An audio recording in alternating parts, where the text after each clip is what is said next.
Hola, mi nombre es Kelsey Stephanie Reyes Cruz, soy estudiante de la licenciatura de Nutrición Aplicada de la UNADM y este es mi examen de parte de mi examen de evidencia para la materia de Anatomía y Fisiología 1. Bueno, en esta parte de la evidencia nos piden que enseñemos los modelos que hicimos y que los empezamos a explicar. Quiero enseñar mi primer modelo sobre el sistema nervioso.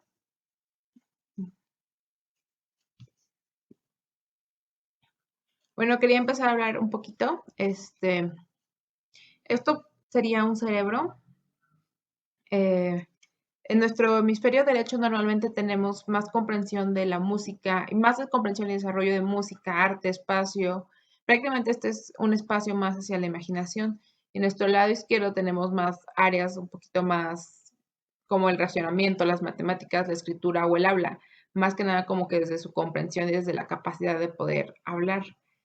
Bueno, si viéramos así de frente, esta parte sería la parte frontal, esta parte sería la parte parietal, de este lado tendríamos la occipital y de este lado, hacia los lados, tendríamos los temporales. Aquí podemos ver la imagen también en pantalla. Bueno, para empezar a hablar un poquito del cerebro, el cerebro está compuesto por muchos tejidos nerviosos. ¿Y qué son estos? Son en realidad células nerviosas. Estas son conocidas como neuronas y son capaces de transformar todos los estímulos que van a llegar. A continuación vamos a ver por qué, por qué medios, a convertirlos en impulsos nerviosos para que el cerebro los procese y pueda devolver respuesta. Como por ejemplo, aparte de, como ya dije, entre las células nerviosas están las neuronas y entre las no nerviosas en el cerebro podemos encontrar oligodendrocitos, células de Schwann, microglia y entre otros. Eh, a ver, déjame. Bueno, ahí está bien. En el cerebro estamos conformados por muchas células, neuronas. Las neuronas son unas prolongaciones con un pequeño núcleo o dendritas, axones, y estos están recubiertos de mielina. Estos pueden ser unipolares, o sea que tengan dos axones, perdón, un solo axón, bipolares que tengan dos axones o multipolares que tengan varios axones. Los multipolares normalmente están en el encéfalo y en la médula. ¿Qué hacen estas neuronas? Pues poseen irritabilidad y conductibilidad. Esto quiere decir que son sensibles a todo nuestro entorno. Y es lo que nos permite que nuestro cerebro realmente pueda transcribir o traducirnos lo que estamos viendo o lo que estamos sintiendo. Otra parte del cerebro es lo que viene a ser el encéfalo, como por ejemplo tenemos un prosencéfalo, que son hemisferios cerebrales y ahí dentro de él está el tálamo y el hipotálamo. Tenemos un mesencéfalo, que es donde están los pedúnculos y los tubérculos, un romboencéfalo, que es donde está la protuberancia, que es como lo azul que vemos aquí en pantalla. Está el cerebelo también y el bulbo raquídeo. Este, nuestro, nuestra, Nuestro sistema nervioso se divide entre central y periférico. El central está más que nada compuesto por sustancias gris y blanca. En realidad tiene más sustancia blanca que gris.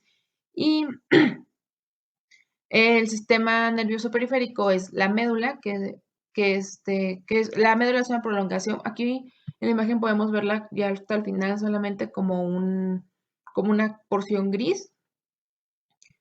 Sin embargo, la médula es larguísima, mide entre 45 y 50 centímetros y se divide en 4 regiones, que son los nervios cervicales, los nervios torácicos, los nervios lumbares y los nervios sacros. Los primeros las primeras se componen de 8 cervicales, los siguientes de 12 torácicos, 4 lumbares y 5 sacros. Aquí podemos, bueno, es aquí, es la porción verde, ay, es la porción gris. Bueno, dentro de nuestro asunto, de este asunto también tenemos el bulbo raquídeo que está arriba de la médula y esto es nuestro centro reflejo respiratorio, regula al corazón y también tiene que ver con los procesos de deglución y de náuseas. Atrásito podemos ver el cerebelo, ese podemos verlo como podemos dividirlo como arquicerebelo, que tiene que ver con nuestro equilibrio, el cerebelo que es el que proporciona tonicidad a nuestros músculos, a nuestro cuerpo, y el neocerebelo que nos habla más de coordinación.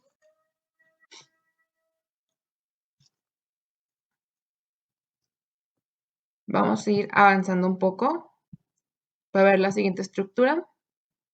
Estos son los pares craneales, así que vamos a irlos viendo de este lado también. A ver.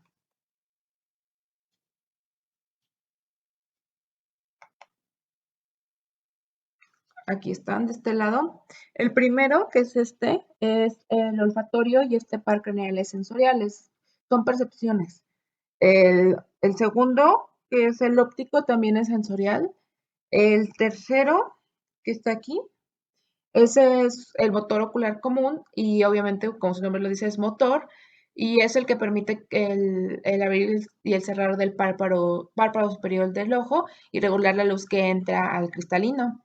El 4, aquí está, el 4, ese es conocido como patético o troclear. De igual manera es motor y tiene que ver también con los glóbulos oculares y con su movimiento, con el músculo oblicuo del glóbulo ocular. El 5, aquí está, es este de acá, es el trigémino, es mixto, eso quiere decir que es sensorial y es motor al mismo tiempo. Es Es sensorial y motor porque ayuda a movimiento de ojos, de mandíbula y maxilares, e igual tiene la capacidad de sentir y de ayudar al movimiento. Se llama trigémino porque son tres.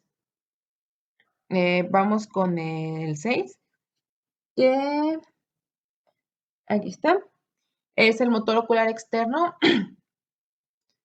y es el que ayuda también, es igual, tiene que ver con los movimientos oculares de los laterales. El número 7 es este que está acá. Es facial y es mixto. Esto quiere decir que que es motor y sensorial otra vez. Y es motor porque ayuda a la expresión facial, pero también es sensorial porque permite segregar lágrimas y también activar glándulas salivales. El 8, aquí está, este chiquito acá, es auditivo y es sensorial. Es sensorial porque nos ayuda al equilibrio y a percibir lo que estamos, a la audición, a lo que estamos escuchando. El 9, aquí está. El 9 es el glosofaringio. Este también es mixto porque como motor ayuda a la deglución y como sensorial nos da impulsos o sensaciones de la faringe y de nuestro oído medio. El 10 está aquí a un lado del 9. Este también es mixto, es conocido como vago, nervio canal vago. Igual es mixto porque nos ayuda a deglución y a fonación, es lo que nos da como que la fuerza, la tonicidad para poder hacer deglución y fonación. Pero a la vez es sensorial porque nos permite tener esa sensación en las papilas gustativas de la lengua. El 11, aquí, ajá, este, Este es conocido como accesorio, este es motor y nos ayuda por medio de los músculos esternocleidomastoideo a hacer un movimiento de cabeza, cuello y hombros. Y el último, que es el 12, aquí está. Este es el hipogloso, es motor y de igual manera es porque nos ayuda a mover músculos intrínsecos y extrínsecos para mover nuestra lengua. Vamos a hablar un poco de los neurotransmisores y de nuestro centro de control hambre y saciedad. Bueno, todo esto se da en el hipotálamo. El hipotálamo podemos verlo aquí, Aquí hay una imagen que dice hipotálamo y se ve que es la pequeña región. Abajo del hipotálamo está la hipófisis. Em, bueno, pues al hipotálamo se le atribuyen muchas conductas alimenticias, como por ejemplo, este tiene dos áreas en especial, la ventromedial, que provoca hiperfagia, y la lateral, que produce hipofagia. En el hipotálamo hay algo que se llama núcleo arcuato. Este núcleo arcuato puede producir dos tipos de células, las orexigénicas, que es el neuropéptido Y el RA-GouT, y las anorexigénicas, que es la mielanocortina. Para, para las orexigénicas, que es la sensación de que tenemos hambre, este, hay una vía de estimulación del nervio vago al tallo cerebral y de ahí al núcleo arcuato. ¿Y qué hace el núcleo arcuato? Inhibe las células anorexigénicas para que sea predominantes las orexigénicas y se dé el mensaje de que tenemos hambre. Estas actúan en el núcleo ventromedial e inhiben los laterales, que son los orexigénicos, los que tienen que ver con la hipofagia. Y otra manera de que se active estas células orexigénicas es cuando, cuando hay liberación de insulina, porque hay hipoglucemia.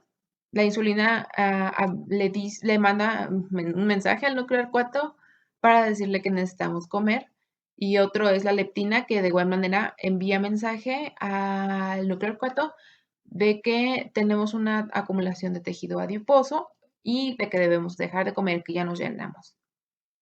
Las otras células, como ya habíamos dicho, son las anorexigénicas, la melanocortina. Ya dijimos que tienen más que ver con los laterales del hipotálamo.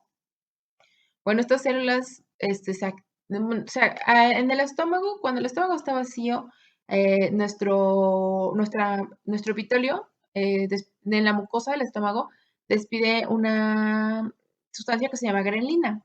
Esta grelina viaja por el torrente sanguíneo y llega al núcleo arcuato para la estimulación de las hormonas orexigénicas por síntesis de neuropéptido Y.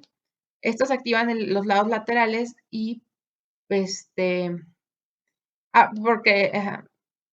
perdón, sí. Estas estimulan las neuronas anorexigénicas y lo que buscan es suprimir la sensación de hambre e inhibir a otro tipo de sustancias de la ventromedial por mielanocortina. Esta situación también puede activarse por hipoglucemia, porque la hipoglucemia puede estimular los niveles de glucosa en sangre debido a la insulina, como habíamos visto en la explicación anterior. Em, Esto es como que volver a lo mismo, es que la estimulación lateral del hipotálamo va a darse por causa de la grelina o por el descenso de glucosa en sangre que provoca hambre, o que en su caso contrario, el estímulo del núcleo arcado ubicado en el hipotálamo y en el ventromedial recibe señales del neuropéptido y del péptido RA-GouT para que envíe al cerebro señales de saciedad en caso de las anorexigénicas por las propias melanocortinas para que dejemos de comer, nos sintamos ya satisfechos. De los neurotransmisores que tienen que ver con esto está la serotonina, que es la que envía señales para que se inhiba el hambre, la insulina, que puede enviar un estímulo para que se detecte hipoglucemia. También la grelina, como ya vimos, que puede viajar en sangre para enviar este mensaje. La dopamina, porque esta es la que produce placer a la persona cuando come algo que le gusta. La leptina, que como ya vimos también es mensajera de nuestra reserva energética de tejido adiposo. Y el neuropéptido Y, que se sintetiza en el núcleo arcuato y tiene propiedades anorexigénicas. Bueno, para continuar con la exposición, vamos a hablar un poco de nuestros órganos sensitivos, que son estos que están aquí. ¿Qué hacen estos órganos sensitivos? Estos son capaces de recibir estímulos internos y externos que van a generar sensaciones y esas sensaciones se van a convertir en impulsos nerviosos. Estos receptores son muy importantes porque tienen, como ya dije, reacción en los nervios y tienen especificidad. Esto quiere decir que existen receptores para cada cosa de la que sentimos o leemos, escuchamos o vemos. Y a su vez tiene la capacidad de codificación nuestro cerebro, de que estas sensaciones podamos darles un significado y podamos interpretarlas y responder ante ellas. Entre los receptores está como por ejemplo los fotorreceptores que son sensibles a la luz, aquí lo podemos ver en vista, porque son más que nada, o sea, se dan en ojos. Los quimiorreceptores que son receptores de sabores, de sustancias químicas, perdón. Y como son de sustancias químicas, podemos encontrarlos en boca o nariz porque ya sabemos que sus órganos son órganos que están conectados entre sí. No funcionaría bien uno sin el otro. También tenemos termorreceptores, que son sensaciones de calor y de frío, que obviamente vamos a tener más sensación de ellos en la piel. Tenemos receptores de dolor, que esos los puedo sentir tanto en un órgano como en la piel. También de tensión, esos son más sensibles en los músculos y en nuestros tendones cuando sentimos así apretado. Y de presión en la piel, como por ejemplo así, con presión me refiero a esto, de poder presionar. Eh, bueno, en cuanto a la vista, los que se encargan en realidad de traducir estas sensaciones que percibimos son los bastones y los conos.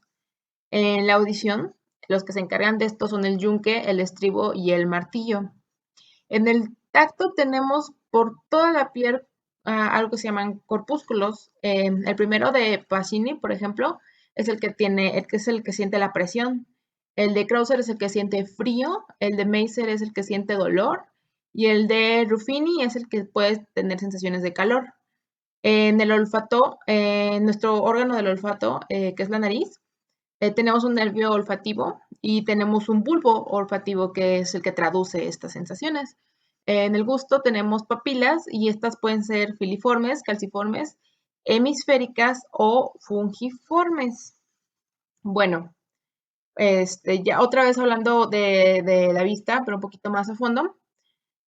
Bueno, nosotros vemos una imagen, vemos algo. Lo primero que pasa en nuestros ojos es que tenemos un receptor es que esto se refleja en, en este, entra el estímulo en nuestros ojos de que estamos viendo algo y hay un receptor de retina y en la parte en la parte en este receptor ocurre una proyección invertida. Esto quiere decir que se voltea, el impulso es volteado. Ahí es cuando los conos y los bastones transducen ese estímulo y lo envían por el nervio óptico, que de igual manera el nervio óptico derecho lo tenemos del lado izquierdo y del lado izquierdo lo tenemos del lado derecho. Pero a pesar de que estén volteados, nuestro cerebro es capaz de ponerlos del lado correcto y entenderlos. En la audición tenemos receptores en la cóclea especialmente, porque es ahí donde va a llegar el sonido y se va a convertir en vibraciones. Y esas vibraciones a su vez van a hacerse impulsos nerviosos que van a viajar por el nervio auditivo. En el olfato, en nuestra nariz, cuando entra un olor a nuestra nariz, tenemos un epitelio olfatorio que se encuentra en la parte superior, porque ahí es donde está el bulbo, y este bulbo lo que hace es que capta ese olor y lo convierte en impulso nervioso. Y igual, de igual manera, lo manda por el nervio olfativo. Em, el gusto tiene la capacidad de sentir ciertos tipos de sabores gracias a la degradación. Cuando ya están degradadas, cuando ya masticamos y todo eso, y las sustancias están degradándose, tenemos capacidad de sentir en la parte de atrás sabor amargo, porque ahí es donde tenemos las papilas más fuertes, más concentradas de sabor amargo, porque en realidad tenemos todas revueltas, pero las de sabor amargo es las que tenemos un poquito más, las que tenemos atrás. Enseguida vienen las ácidas, de lado a lado ácidas. Las que siguen son las saladas. En la puntita de la lengua tenemos las papilas gustativas que sienten lo dulce Y en la parte de en medio son las papilas gustativas que responden al sabor umami. Es un sabor que apenas se está desarrollando y es el que corresponde más que nada a sabor a sabor de glutamato. Lo relacionan más con grasa y con carne. Del tacto. En el tacto voy a mencionar algo que se llama arco reflejo para explicar un poquito más de tacto. Ya vimos que tenemos muchas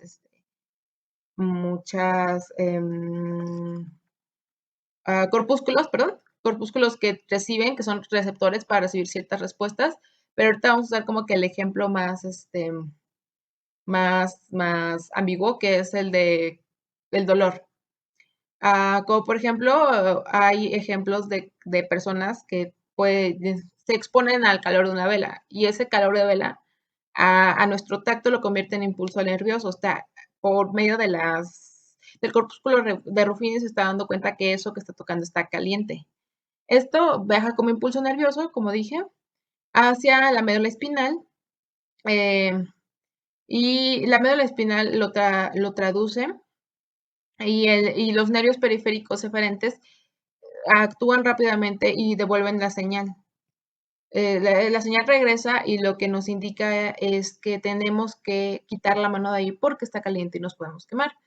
Esto lo hace porque eh, genera contracción del músculo, o sea, es como cuando quitamos la mano rápido porque ya nos dolió y, y- y prácticamente es esa capacidad que tenemos de que tenemos tantas sensaciones en el tacto, que tenemos la capacidad de, pum, reaccionar rápido. ¿Por qué? Porque como ya dijimos, gracias a los receptores no nada más de tacto, de olfato, de gusto, de oído y de vista, tenemos esta respuesta a todo lo que vemos, a todo lo que percibimos.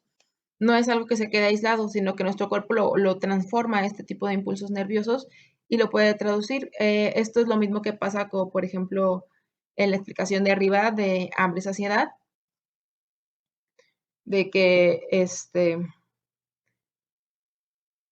de tener la pérdida de hambre o de tener muchísima hambre, son impulsos nerviosos, son receptores que nos dan indicaciones y que pueden contribuir, o no tanto contribuir, sino que sin estos estímulos, no, por ejemplo, no tendríamos no, quizá ni siquiera hubiéramos sobrevivido como especie humana porque gracias a tener esto tan bien desarrollado o incluso unas cosas más que otras, eh, podemos adaptarnos y adaptarnos a nuestro entorno, adaptarnos a una situación, protegernos y como por ejemplo con esto del arco reflejo.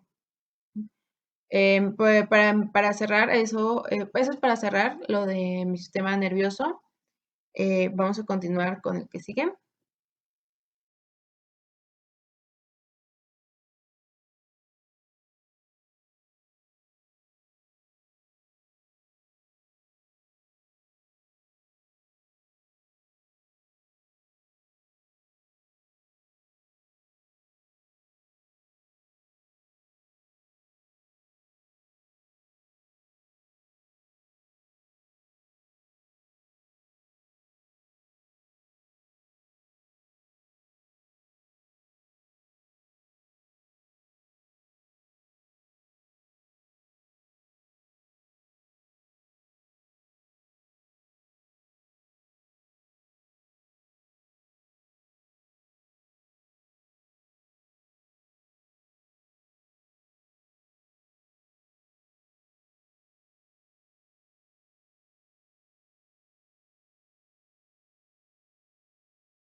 Bueno, el siguiente sistema del que voy a hablar va a ser el sistema renal. Bueno, este es mi sistema renal. Sin embargo, porque está muy grande, vamos a verlo aquí en la compu. Aquí puede apreciarse mejor. Bueno, el sistema renal que comprende riñón, uréter, vejiga urinaria y uretra, y también tiene que mencionarse la, la pelvis renal. Empezando por aquí, vamos a hablar un poquito vamos a hacer una pequeña mención para que chequemos dónde están los riñones. En sí, la función del riñón perdón, es filtrar por medio de sus nefronas. Las nefronas estarían donde se encuentran estos pequeños circulitos rosas. Ahí es donde están las nefronas. ¿Para qué necesitamos filtrar? O sea, necesitamos filtrar concentraciones de iones electrolíticas como sodio, cloro, potasio, magnesio o bicarbonato de la sangre para que podamos mantener nuestro pH normal. Bueno, después de que se filtran, después de que ocurre una filtración, aquí se da la orina. La orina llega hasta la pelvis renal y de la pelvis renal llega a, este, a la vejiga urinaria. La vejiga urinaria, esta que está aquí, como podemos ver, se dice que vacía, tiene forma de pirámide, sin embargo, cuando está llena es como tiene forma ovoide. Aquí es donde almacenamos la orina y por medio de relajación o de micciones que podemos controlar, dejar salir o no dejar salir la orina de nuestro cuerpo. Enseguida de la vejiga, lo que nos va a permitir que salga al exterior el desecho va a ser la uretra. La uretra es diferente en hombres y en mujeres, por eso vemos como que tienes una división aquí. Prácticamente la diferencia es que en mujeres mide 4 centímetros y en hombre 20, porque como sabemos pasa por la prolongación del pene. De este lado podemos ver la nefrona y sus partes.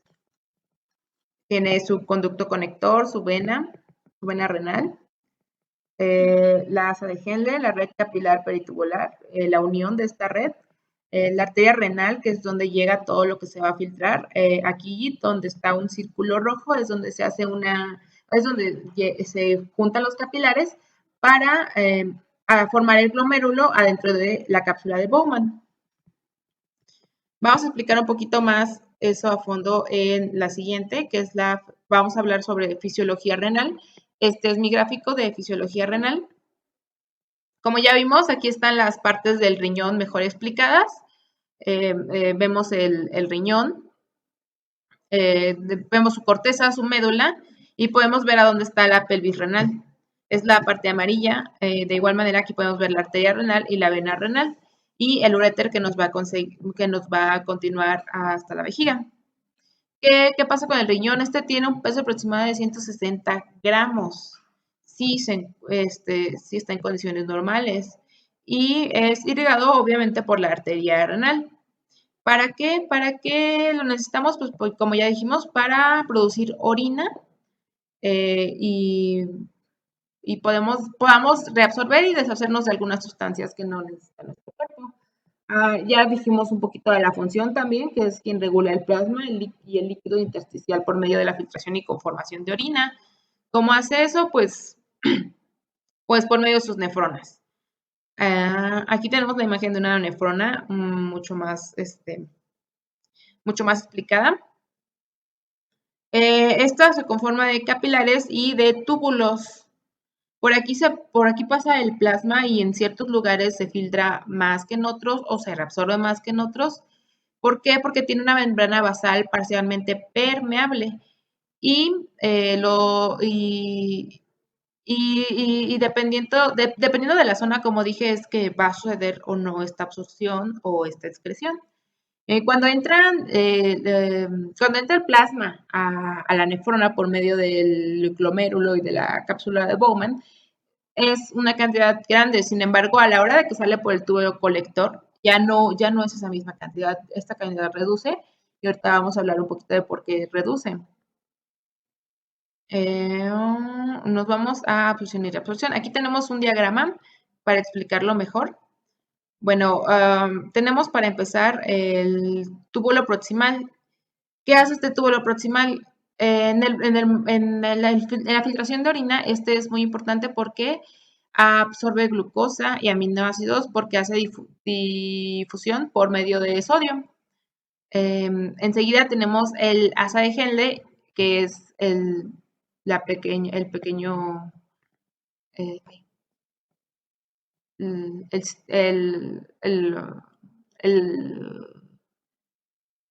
la forma ovalada, media ovalada que hace. Este prácticamente se divide en diferentes ramas. La primera es su ramita delgada. En esta normalmente hay difusión de agua y urea o de sodio. En su rama delgada pero ascendente hay difusión de solutos, pero aquí ya no hay difusión de agua. Y en su rama gruesa hay dilución del líquido de la nefrona por salida de los iones. O sea que se va haciendo menos la cantidad de líquido. En su túbulo distal, que podemos ver aquí arriba, hay reabsorción de agua, además de iones como sodio, cloro, calcio, magnesio, potasio y bicarbonato. Además de que aquí es donde excretan hidrógeno y algo de este potasio. En el túbulo caudal y el túbulo colector, que es el que sigue del túbulo distal, aquí es donde hay una interacción con la neurohipófisis y con la hormona antidiurética, porque es cuando ocurre una reabsorción profusa de agua. Ya sabemos que la hormona antidiurética es la que nos ayuda a controlar si queremos o no, a la retención de orina, perdón. Al finalizar, bueno, cuando termina este tracto, ya como dijimos, el líquido se vuelve mucho menor y es la vena arterial quien llevará de regreso lo reabsorbido y el túbulo conector va a dejar afuera todo lo que vamos a excretar. Este, ¿cómo es que excretamos orina? Esto es gracias a un músculo detrusor, porque cuando tenemos esta necesidad de orinar, hay un estiramiento de la vejiga porque, y necesitamos acetilcolina para relajarla. Tenemos un esfínter uretral interno y un externo que regulan la emisión de orina por la micción. La micción es esta capacidad de que vayamos o no, decidamos orinar. Cuando la vejiga ya está muy llena, ocurre un reflejo de defensa para evitar que lo dejemos salir de manera involuntaria, pero cuando uno decide orinar, se desinhibe. Y es entonces cuando las neuronas simpáticas relajan este esfínter interno y la orina puede salir. Bueno, regresando un poco al gráfico como ilustrativo, también tenemos que hablar un poquito de los aparatos sexuales masculinos y femeninos. Hay que hablar un poco para empezar de los masculinos. El aparato masculino tiene muchas estructuras, sin embargo, vamos a recalcar como que muchas de las más importantes, como por ejemplo el escroto, que es quien sostiene a los testículos. Los testículos para el hombre son muy importantes porque son los que hacen espermatogénesis. La espermatogénesis desde que son espermatozoos, espermatide, espermatocitos secundarios, primarios y al final espermatogonios. Otro de sus aparatos muy importantes es la próstata. ¿Por qué? Porque es importante, porque esta tiene un líquido lechoso ácido que hace que el semen se coagule después de que eyacula. También podemos hablar de las vesículas seminales en el hombre, que tienen un pH alcalino que sirve porque cuando el hombre eyacula dentro de la mujer tiene un medio muy ácido. Entonces, que se evacúe la vesícula seminal al mismo tiempo que el semen, los líquidos de la vesícula seminal al mismo tiempo que el semen, hace que los espermatozoides no mueran y puedan seguir su camino. También la vesícula seminal tiene la capacidad de producir ATP para que los espermatozoides tengan energía para seguir su camino. Otro de los órganos muy importantes es, no, bueno, no órganos, sino que tiene que ver también con lo de la vejiga urinaria, que ya lo mencionamos, es la glándula uretral. ¿Por qué? Porque también proporciona protección a los espermatozoides, porque sabemos que cuando se eyacula, si soltara la orina al mismo tiempo, pues se morirían los espermatozoides y lo mismo pasaría, no habría manera de que fecunden un óvulo. Esta tiene la capacidad de que se cierra para dar paso a los espermatozoides. Otra de las estructuras que me parece conveniente mencionar es el epidídimo. ¿Por qué? Porque igual este tiene mucho que ver en la maduración de los espermatozoides, en darles motilidad, también los almacena y los reabsorbe cuando no son utilizados. Para hablar un poquito ya más sobre órganos sexuales reproductor femenino, quiero empezar hablando de los ovarios. Los ovarios, por medio de la hormona folículo estimulante y la luteinizante, consiguen madurar óvulos para crear ovulogénesis, que se compone de fase folicular y fase lútea. Y esa es la finalidad de la ovulogénesis, madurar la maduración de estos folículos. Otro de los aparatos también que me gustaría hablar sería de las trompas uterinas, porque estos hacen transporte del óvulo, transporte y al mismo tiempo canal, porque de igual manera como pueden transportar el óvulo, los espermatozoides pueden llegar y encontrarse ahí con el óvulo. Y lo que van a hacer las trompas es que por medio de peristalsis van a hacer que el óvulo siga su camino hasta implantarse en el útero. El útero es también muy importante porque es una parte muy irrigada. ¿Por qué? ¿Para qué necesita ser irrigada? Porque aquí es donde se va a implantar el óvulo si llega a ser fecundado y aquí es donde se va a dar la creación de placenta y como por ejemplo cada que menstruamos se vuelve a formar el, este, el endometrio. También el útero posee moco cervical y como habíamos hablado anteriormente, permite que los espermas entren en un medio mucho más alcalino y no mueran ante la acidez de la vagina. Como ya dije, pues sí, la vagina es un medio hostil para los espermatozoides, sin embargo, sirve como receptáculo para el pene, como canal de parto, especialmente para esas funciones. En la misma vagina, bueno, sino que en la entrada ya, se encuentra el himen. Por este también hay salida de menstruación. Sin embargo, a veces puede, al contrario, tapar este conducto por el cual va a salir la menstruación e incluso necesita intervenirse quirúrgicamente muchas veces en niñas jóvenes para que puedan vivir una vida normal y tranquila. La vagina y el himen también tienen un medio ácido, como ya había dicho, pero como ya había dicho que es especialmente matan espermatozoides, pero no es el único organismo que quiere entrar a nuestro cuerpo. También hay organismos nocivos que nos pueden hacer mucho daño. Sin embargo, estas partes del aparato reproductor femenino nos ayudan a que no entren tan fácilmente. El aparato también tiene su parte exterior que se compone de vulva, labios mayores, menores, orificio uretral y orificio vaginal. Estos están expuestos, sin embargo, la vulva tiene como por ejemplo al monte de Venus, igual los labios mayores y los labios menores que son tejido adiposo que protege. Eh, que protege contra golpes, tiene muchas cualidades. Sabemos que el tejido adiposo es protección. Y a su vez también tiene glándulas sebáceas que producen sebo, igual para protección. Ya para terminar con el órgano sexual reproductor femenino, tenemos ahí en esa parte algo que se llama periné. Esto es prácticamente un rombo que se divide en dos triángulos, que empieza en la sínfisis del pubis y termina en el ano. Este triángulo, la parte del sínfisis del pubis se llama urogenital y la parte posterior en donde está el ano se le llama triángulo anal posterior. Y pues, prácticamente estas son las estructuras más importantes. Vamos a continuar con lo que sigue. Bueno, el último sistema que se va a detallar es el sistema endocrino y vamos a empezar por el hipotálamo. El hipotálamo es esta pequeña partecita verde que está encima de otra parte verde. Esta tiene una región tuberal, que es la que conecta con la hipófisis, que es el circulito verde abajo, y una región supraóptica que está sobre el cruce de los nervios ópticos, una preóptica que está atrás de esta y una mamilar.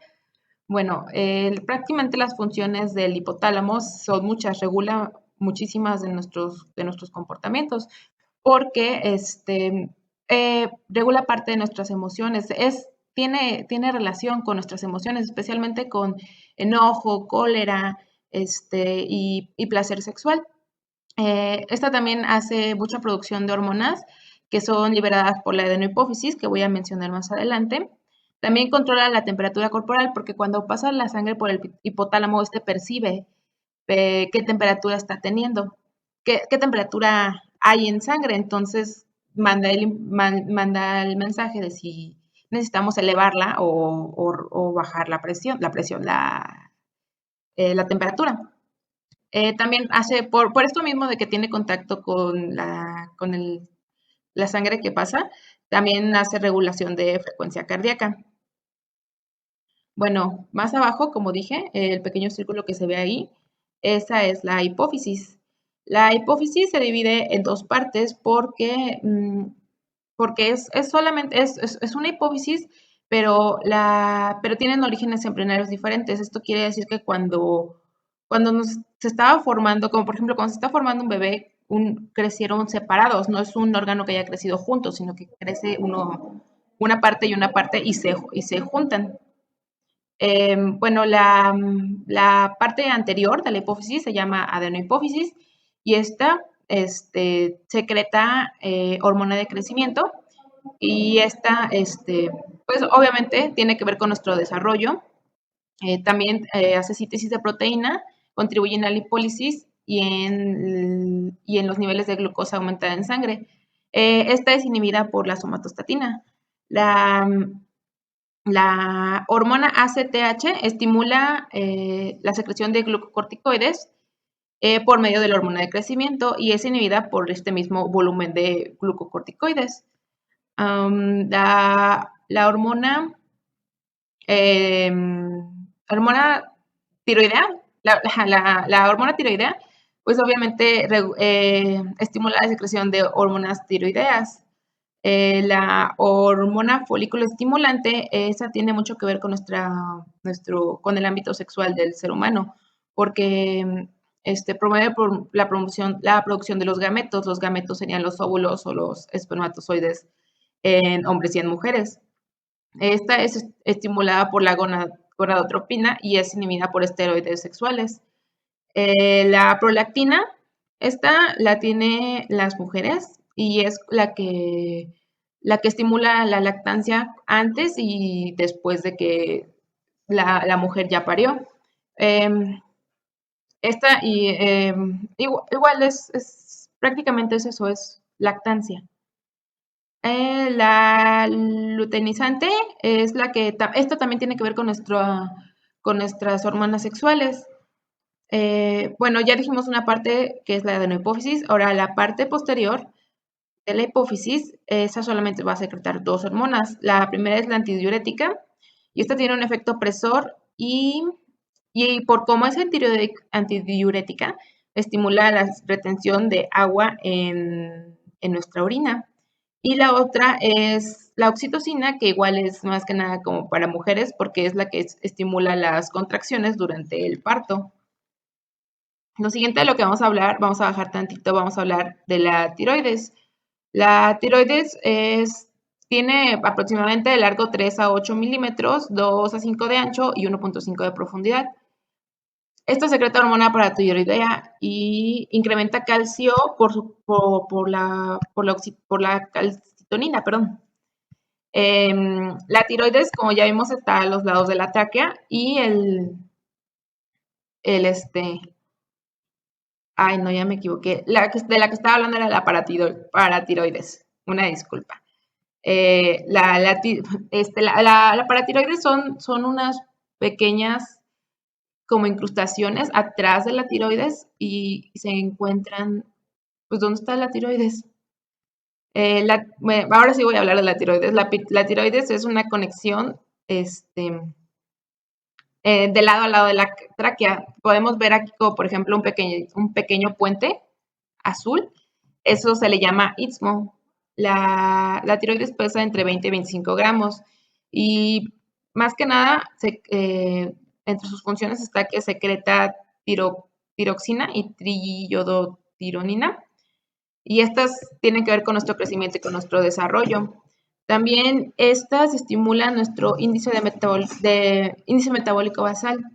O sea, de estas se definen muchas cosas. Esto tiene mucho que ver con la nutrición, porque hay personas que están enfermas de la tiroides y tienden a subir o a bajar de peso por esto, porque la tiroides es quien regula nuestro gasto energético basal.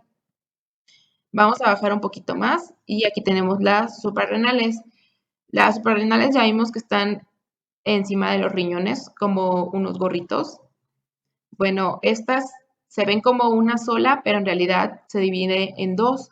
Una es la corteza y la otra es la médula. Esto es casi lo mismo que pasaba en el hipotálamo, que está dividido en dos. O sea, tienen orígenes embrionarios distintos. Sin embargo, están unidos, pero son como distintos.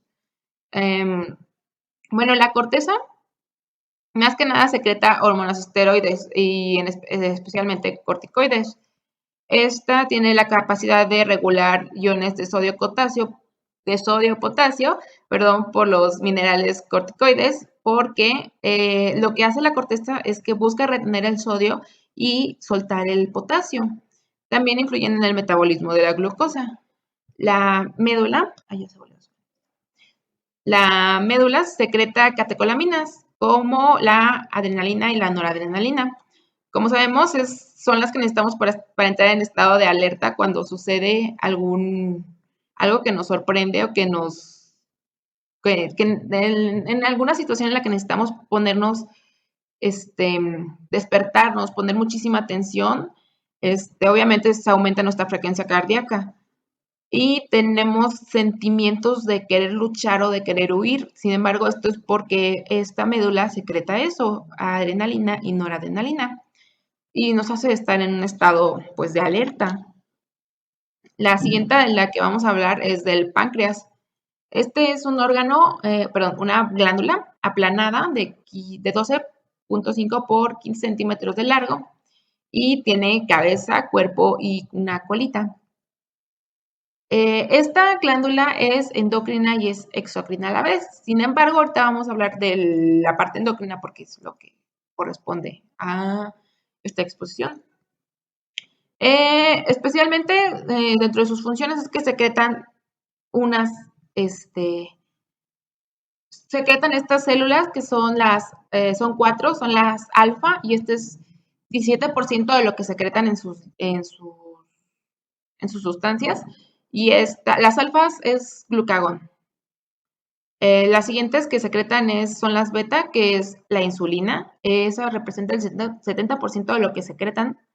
Las otras son las delta, que secretan somatostatina. Y esta somatostatina lo que hace es que puede inhibir las alfa y puede inhibir las beta. Y la última que secreta es la F, que es lo restante, es el 6%. Esta inhibe la somatostatina y también realiza contracción de vesícula biliar y hace que se secreten estas enzimas pancreáticas. Si nos vamos a mover un poquito más abajo. No, ya recordé. Vamos a ir para arriba porque vamos a hablar de la pineal.